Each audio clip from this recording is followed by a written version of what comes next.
umuhanda umeze enoke mu ruberane rero anyuze muri piste itari nziza aha batanganya makoro mu gihe yatangiye sprint masoza bitabipa ni mu gihe kandi umukinnyi wa ESN we yamaze kubona ko Mayozone we atameze neza ariko mu ntoki photo finish cyangwa se vare mu magare niyo uze gusobanura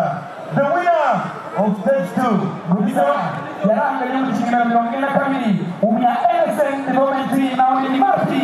Soriano Paul Soriano rero bishoboka cyane muri 80% ko ariwe ufite etape ya kabiri ya Tour du Rwanda nyamara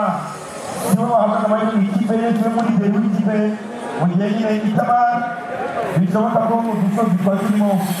twagiye tumukora mu majwi aba rero mubona abantu ngiye ngo nuko bananiwe baba bakoreye akazi bagenzi babo abagabo barakora imbuto metero za nyuma dore umwana rero wihuye ngo muri zawe yatamuka ndekana abandi bazarabona Ethiopia abakorera mu ikipe ya Alisia ya Afrika batambuka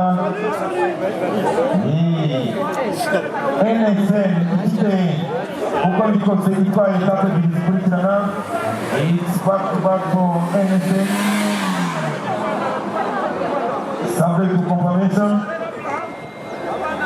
turindiriye ko badukonfirma ariko muri rusange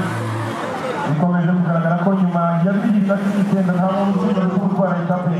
yatugiye hano i Huye bitari kuri sprint makipe yarakomeye kera umukinnyi ashobora gukubita etape ibona akaza akajya hano wenyine umukinnyi ashobora kubatakira ku karambi bavuye Rusizi akaza akatsindira hano wenyine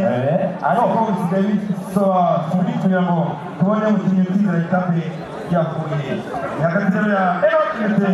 na Soriano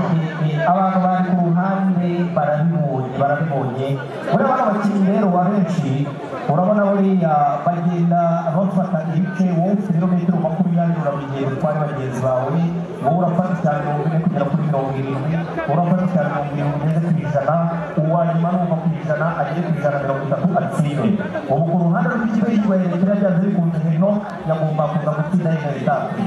ubu ukakandagira burya twabara ko umuvuduko wangana gute kuri mu gusoza sprint umuvuduko wa u Rwanda ni sende ho ko Nigeria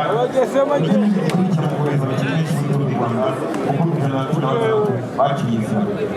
abakinnyi bose baranyanga kuri matora nziza cyane ya Rwanda Form abakinnyi bose nabo bashaka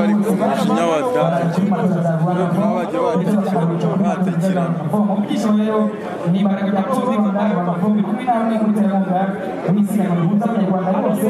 nyuma y'urugendo rurerure abasiganwa bararuhuka n'abaruhukaniriza kuri matora za Rwanda Form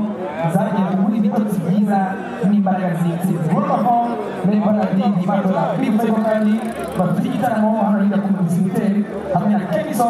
Modelo kugira mwishimane na matora y'Rwanda Rwanda Form